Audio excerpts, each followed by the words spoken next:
এশার নামাজ পড়ে কেঁদেছো, বান্দা নামাজের মুসল্লা যখন বসে যাও, আমি আল্লাহকে তোমরা বারবার বল, আল্লাহ আমার গুনাহ মাফ করে দাও, তারপরও আমি তোমাদের এই গুনাহ মাফ করে নেই। তারপরও তোমরা নিশি রাত্রে, মানুষ যখন ঘুমে যায়, তোমার বিবি যখন ঘুম যায়, তোমার ছেলে যখন ঘুম যায়, তুমি নিশি রাত্রে ঠান্ডা পানি দিয়ে ওযু বানিয়ে নামাজের মুসল্লায় বসে তুমি আবার যখন ডাক দাও, রব্বুল আলামিন, পৃথিবীর কোনো মানুষ আমার গুনাহ সম্পর্কে জানে না, তুমি আমার গুনাহ সম্পর্কে জানো। আমি এমন গুনাহ করেছি আমার বিবি জানে না, বিবি গুনাহ করেছে আমি জানি না। আল্লাহ তুমি সব কিচ্ছু জানো, হে আমার প্রভু তুমি আমাকে মাফ করে দাও। আমার আল্লাহ বলে, তারপরও যদি তোমাদেরকে আমি মাফ না করি, তারপরও বান্দা তোমরা আমার রহমতের দরজা থেকে ফিরে যাইও না। আমি তোমাদেরকে হুকুম দিচ্ছি, ওয়ালাউ আন্নাহুম ইয যালামু আনফুসাহুম জাউকা, বান্দারে যদি গুনাহ করে ফেলো, আমার রহমত থেকে মুখ ফিরিয়ে তুমি চলে যাইও না। বান্দা, আকাশ পরিমাণ যদি গুনাহ করো, পাতাল পরিমাণ যদি গুনাহ করো, সাগরের পানি পরিমাণ যদি গুনাহ করো, পাহাড় তুলনায় যদি তুমি গুনাহ করো, আমার দরবার থেকে তুমি নিরাশ হইও না। বান্দা, আমি তোমাকে একটি রাস্তা পাঠাই দিচ্ছি, একটি পথ তোমাকে আমি দেখাই দিচ্ছি। সেই পথটি কোন পথ তোমরা জানো? ওয়ালাউ আন্নাহুম ইয যালামু আনফুসাহুম জাউকা, বান্দারে যখন তোমরা বরবাদ হয়ে যাবে, তখন তোমাদেরকে একটা পথ আমি তোমাদেরকে দেখাই দিলাম। সেই পথটির নাম হচ্ছে আমার রাসূলের মদিনা। জোরে বলেন সুবহানাল্লাহ।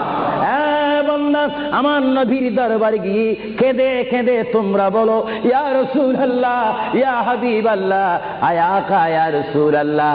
আল্লাহ কোরআনে বলেছে, ওয়ালাউ আন্নাহুম ইয যালামু আনফুসাহুম জাউকা ফাস্তাগফিরুল্লাহ ওয়াস্তাগফার লাহুমুর রাসূল। আল্লাহ বলেছে, হে বান্দা, তোমরা ডানে না গিয়ে, বামে না গিয়ে, পিছে না গিয়ে তোমরা সরাসরি আমার নবীর কদমে চলে যাও। আমার নবীর কদমে গিয়ে আমি আল্লাহর দরবারে তোমরা তওবা করো।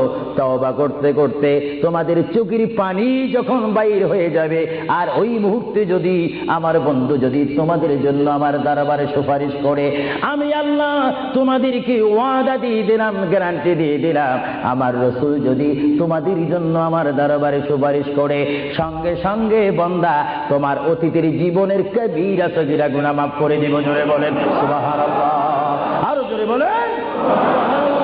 আমার আপনার গুনাহ মাফ করার জন্য রাসূলুল্লাহর দরবারে যাওয়ার দরকার আছে কিনা?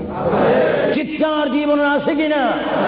এটা কোরআনের অপব্যাখ্যা নয়, কোরআন শরীফের আয়াত। ওয়ালাউ আন্নাহুম ইয যালামু আনফুসাহুম জাউকা, যারা তাফসীর পড়েছেন, তাফসীর জালালাইন পড়েছেন, টাইটেল পড়েছেন, বুখারী পড়েছেন, মুসলিম পড়েছেন, ইবনে মাজাহ পড়েছেন, সিয়াসিত্তা পড়েছেন, হাদিস পড়েছেন, ইজমা পড়েছেন, কিয়াস মেনেছেন, উসুল মেনেছেন, বালাগাত মেনেছেন, মুনতিক মেনেছেন, শরীয়ত বুঝেছেন, তরিকত বুঝেছেন, হাকিকত বুঝেছেন, ইলমে লুদুনি পেয়েছেন, ইলমে তাসাউফ মেনেছেন, তারা অবশ্যই স্বীকার করবে মানুষের একমাত্র মুক্তির স্থান, পরিত্রাণের স্থান, আসলের স্থান, নাজাতের স্থান, আল্লাহ পাওয়ার স্থান মুহাম্মদুর রাসূলুল্লাহ কদম মুবারক। চিৎকার দিয়ে বলেন সুবহানাল্লাহ।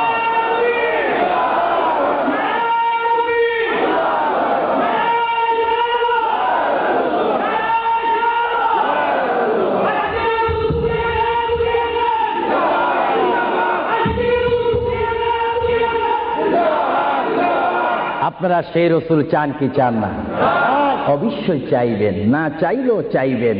কেন চান নেই? অবশ্যই আফসোস করবেন। কারণ পৃথিবীতে সন্তান রয়েছে, বিবির জন্য স্বামী রয়েছে, স্বামীর জন্য বিবি রয়েছে, সন্তানের পাশে মা রয়েছে, মায়ের পাশে সন্তান রয়েছে। এটার নাম দুনিয়া। আর দুনিয়া ও মাজরাতুল আখিরা। কিন্তু এই দুনিয়া যেই দিন জীবনের সমাপ্তি, বিদায় ঘন্টা বেজে যাবে, সেই দিন সন্তান ইচ্ছা করে মায়ের পা ছেড়ে দিবে, পিতা তার মায়ের সামনে থেকে চলে যাবে, এমনি ভাবে সবাই বিচ্ছিন্ন হয়ে যাবে, সব চলে যাবে। একমাত্র সাথী হবে, আপন হবে, বন্ধু হবে, কবরের সঙ্গী হবে। সবাই বলেন মুহাম্মাদুর। আরো জোরে বলেন না মুহাম্মাদুর। আপনারা সেই রাসূল চান কি চান না? সেই রাসূলের চরিত্রের মধ্যে উম্মতের রক্ষা পাওয়ার গ্যারান্টি আছে কিনা? এটা দরুদ শরীফ পড়েন, আল্লাহুম্মা